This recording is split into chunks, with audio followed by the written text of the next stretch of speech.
CM DK Shivakumar ಮತ್ತು ಕೇಂದ್ರ ಸಚಿವ ಕುಮಾರಸ್ವಾಮಿ ನಡುವೆ ಬಿಡದಿ ಟೌನ್ಶಿಪ್ ಕದನ ತಾರಕಕ್ಕೇರಿದೆ. ಬಹಿರಂಗ ಚರ್ಚೆಯ ಪಂಥಾಹ್ವಾನಕ್ಕೆ ಮತ್ತೊಂದು ಟ್ವಿಸ್ಟ್ ಸಿಕ್ಕಿದೆ. ನಾಳೆನೇ ಭೈರಮಂಗಲದಲ್ಲಿ ಚರ್ಚೆಗೆ ಬರುವಂತೆ ಸಿಎಂ ಡಿಕೆಶಿಗೆ ಕುಮಾರಸ್ವಾಮಿ ಎರಡನೇ ಪತ್ರವನ್ನ ಬರೆದಿದ್ದಾರೆ. ಬಿಡದಿ ಯೋಜನೆ ನಾ ಬರೇ ನೀಡೆ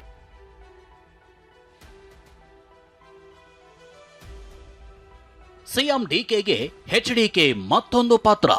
ಶನಿವಾರ ಭೈರಮಂಗಲಕ್ಕೆ ಆಹ್ವಾನ.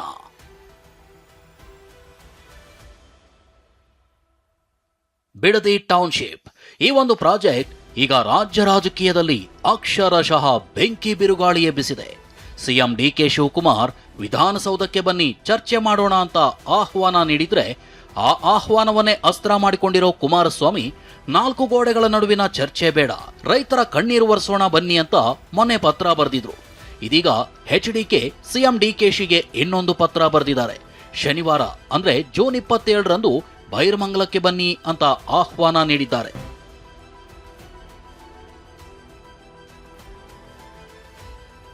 ಅಷ್ಟೇ ಅಲ್ಲ, ಜೂನ್ 27ರ ಇಡೀ ದಿನವನ್ನ ಬಿಡದಿ ಟೌನ್ಶಿಪ್ ವಿಚಾರಕ್ಕೆ ಮೀಸಲಿಟ್ಟಿರೋ ಎಚ್ಡಿಕೆ ಡಿಕೆ ಬರ್ಲಿ ಅಥವಾ ಬಿಡ್ಲಿ ಭೈರಮಂಗಲದ ಗ್ರಾಮಸ್ಥರ ಜೊತೆ ಸಭೆ ನಡೆಸೋ ಪ್ಲಾನ್ ಮಾಡಿದ್ದಾರೆ.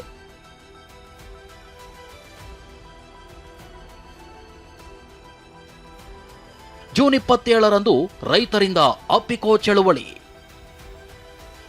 ಅತ ನಾಯಕರು ಪತ್ರ ಸಮರ ನಡೆಸುತ್ತಿದ್ರೆ, ಇತ ರಾಮನಗರ ತಾಲೂಕಿನ ಬನ್ನಿಗಿರಿ ಗ್ರಾಮದ ಬಳಿ ರೈತರು ಬಿಡದಿ ಟೌನ್ಶಿಪ್ ವ್ಯಾಪ್ತಿಯಲ್ಲಿರುವ ಬರೋಬ್ಬರಿ 10 ಲಕ್ಷ ಮರಗಳನ್ನು ಉಳಿಸಲು ನಮ್ಮ ಭೂಮಿ ನಮ್ಮ ಹಕ್ಕು ಅಸ್ತ್ರದೊಂದಿಗೆ ಜೂನ್ 27ರಂದು ರೈತರು ಅಪ್ಪಿಕೋ ಚಳವಳಿಗೆ ಮುಂದಾಗಿದ್ದಾರೆ.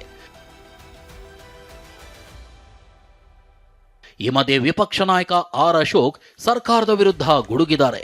ಕುಮಾರಸ್ವಾಮಿ ಕೈಬಿಟ್ಟ ಯೋಜನೆಯನ್ನ ನೀವ್ಯಾಕೆ ಮತ್ತೆ ಕೆದಕ್ತಿದ್ದೀರಿ ಅಂತ ಪ್ರಶ್ನಿಸಿದ್ದಾರೆ. ಬಿಡದಿ ಯೋಜನೆ ಸವಾಲುಗಳ ಯೋಜನೆ ಆಗೋಟಿದೆ. ಅದು ನಾ ಬರೇ ನೀ ಬಿಡೆ, ನಮ್ಮನೆಗೆ ನೀನ್ ಬಾ, ನಿಮ್ಮ ಮನೆಗೆ ನಾನ್ ಬಾ, ಇಷ್ಟೇ ನಡೀತಾ ಇರೋದು ಇಲ್ಲಿ.